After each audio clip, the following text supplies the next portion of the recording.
All right, we're going to talk about this nasturtium pack, talk a little bit about what's not in the listing, show you a close-up of everything that you get, and then talk about, for gardeners, like why nasturtiums are pretty flippin' awesome, okay? So the stuff that you need to know about these specific seeds, okay? So this is the pack that it comes in. You get a ton. I think there's like 300, 400 seeds, something like that. Way more than you are ever going to use in a season.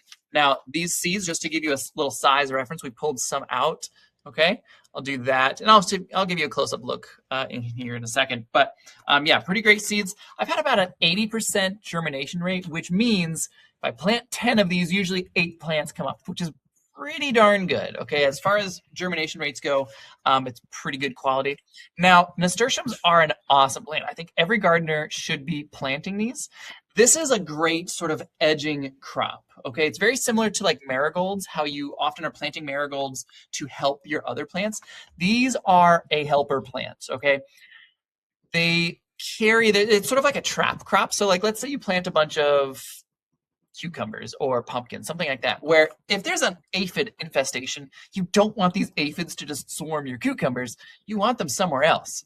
Nasturtiums are generally going to be where the aphids go first. Now that sounds bad until you realize that if there is an aphid infestation, the next thing that always happens is there is a predator infest or a predator boom. Okay, so if there's a ton of aphids, then all the ladybugs come and they go, oh, this is a great little aphid buffet. Let's start laying all of our eggs here. And so then all the predators come and they get to eat the aphids. Now you have that whole life cycle of the prey population sort of expanding and then the predator population expanding.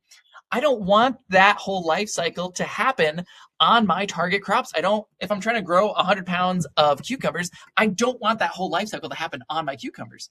I want it to happen on my nasturtiums, on this sort of edge. So I'll plant these all around the edge of my garden. And these are beautiful too. Like they make awesome flowers and it's edible. Now, it may not be my target crop. I'm not trying to grow 100 pounds of nasturtium flowers. I'm trying to grow the cucumbers. But when I have these all around the cucumbers, it adds just an awesome like visual pop all around the edge of the garden. But then every day when I'm making a salad, like I can just pull a couple flowers off. You can eat the leaves as well. It's super high in vitamin C and all sorts of minerals and things like that. So very healthy. I can throw those into a salad, make a salad look super fancy having these fun flowers. Has kind of a peppery taste. So if you are very like spice averse, then just try a little bit before you go and dump a whole bunch in a salad. But generally when it's mixed in with a salad, you've got salad dressings, that peppery kick mostly goes away. It's just a little subtle, sort of like arugula has a little bit of a kick to it. It's a bigger kick. Obviously, if you're just eating it plain, it gets much more subdued if it's with stuff and with dressings and things like that. But yeah, really nice stuff. Let me show you what these look like up close.